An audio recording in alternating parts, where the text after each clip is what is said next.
New year, new teams, new league, balance of power completely shifted from coast to coast. This is as the pigskin turns right here on Good Morning Football. So the year doesn't even officially start until 4 p.m. I want to know which quarterback is happier. Is it Baker Mayfield? Is it Sam Darnold? Which player makes a bigger impact on their 2019 squad? Which quarterback is happier? It has to be Baker Mayfield with the weapons that he has.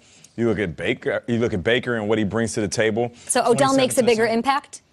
Yeah, when you say what quarterback's happier, I'm going to say Baker right out the gate. Darnold's pretty happy. Yeah, of course he's happy. He has a star running back. But when you have 3-star receivers, if you include Callaway and then Njoku at tight end, who was phenomenal, and then 2 running backs and Chubb and maybe Hunt, depending on when he's on the field, it doesn't get much better than that from a young talent standpoint. Now, as far as going to make a bigger impact, I might have to say Le'Veon Bell because they're going to feed him. When you have a young QB that had his ups and downs in Sam Darnold, they're going to feed Le'Veon. The question is, what are the pieces surrounding Le'Veon going to do? Because if you're a defense, what is your game plan to stop the Jets? Stop Le'Veon, stop the offense. And if they stop Le'Veon and nobody else steps up, the Jets will have problems. You know, I'm not a schedule maker. That's Howard Katz and the guys over there at the NFL Dr. Katz. League office. Dr. Katz. What's up, Howard Katz? Those are the guys who make the schedule, and that comes out about draft week. So, like April. If you were to ask me, the Thursday night game, we've already heard rumors that it's Packers-Bears because it's the NFL 100. Sure. Yeah. Who do you want to see Sunday night? What team do you want to see Sunday night? Al and Chris on the call, the big ticket game. I would think Patriots. No, I want to see the Cleveland Browns. They just became the most interesting team in football overnight. They're already ascending that way. They are now the most interesting team in football. You put a superstar like Odell Beckham on a roster that has Baker Mayfield, who was arguably the greatest sensation the league had last year, not named Patrick Mahomes, and you put him with Jarvis Landry and all the personalities on defense. So impact, I'm thinking culturally. I'm thinking NFL ecosystem, like you said. You drop Odell Beckham in a Cleveland locker room that was already the preseason favorites out of the AFC North, with everybody so hyped about the way they finished last year? Absolutely.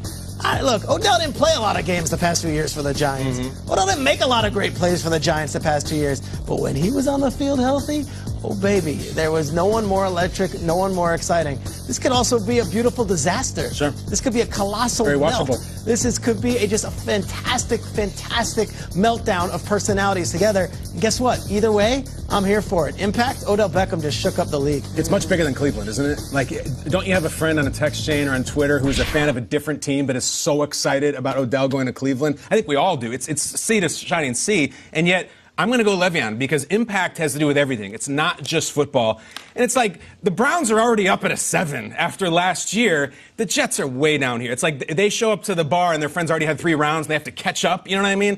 First-person experience. Last year, I got to go into the Jets locker room. It was week 15. They were 4-9. And I'm telling you, it was at a 0. There was frustration, anger. Todd Bowles was walking through the hallway. You know he's gone. Everybody's professional and everything, but there was just no buzz. Jamal Adams is the mouthpiece of that team, and he's a safety. I think the fact that they are starting so low and they've got crickets in terms of the energy, and they're getting one of the best weapons we've ever seen. Not to mention, we're watching the in-bump to this segment. Le'Veon screaming at his own fans, let's go. You tell me the Jets and MetLife don't need a little bit of that? I think we're at a 1, and they haven't even played it down yet, Kay, and they're already up at a 6. I'm going with Odell here for the mere fact that I think it presents the argument or the discussion at the table, which I didn't think would happen in the next couple of years. Are they the favorites in the AFC North? Are the Browns, with this move, the favorites? Because in the AFC East, you still got the Patriots. You got to get past them.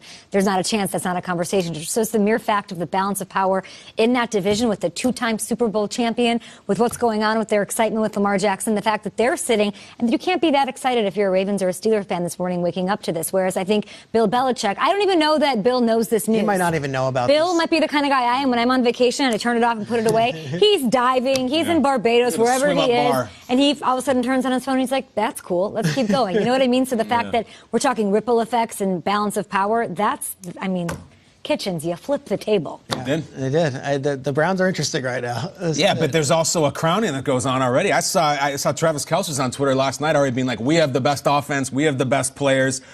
I'm trying to be so excited today, but I can't sit here and say, yeah, the Browns are winning the North. I still believe in the Steelers. I still do. But we're 6 months away. Ooh.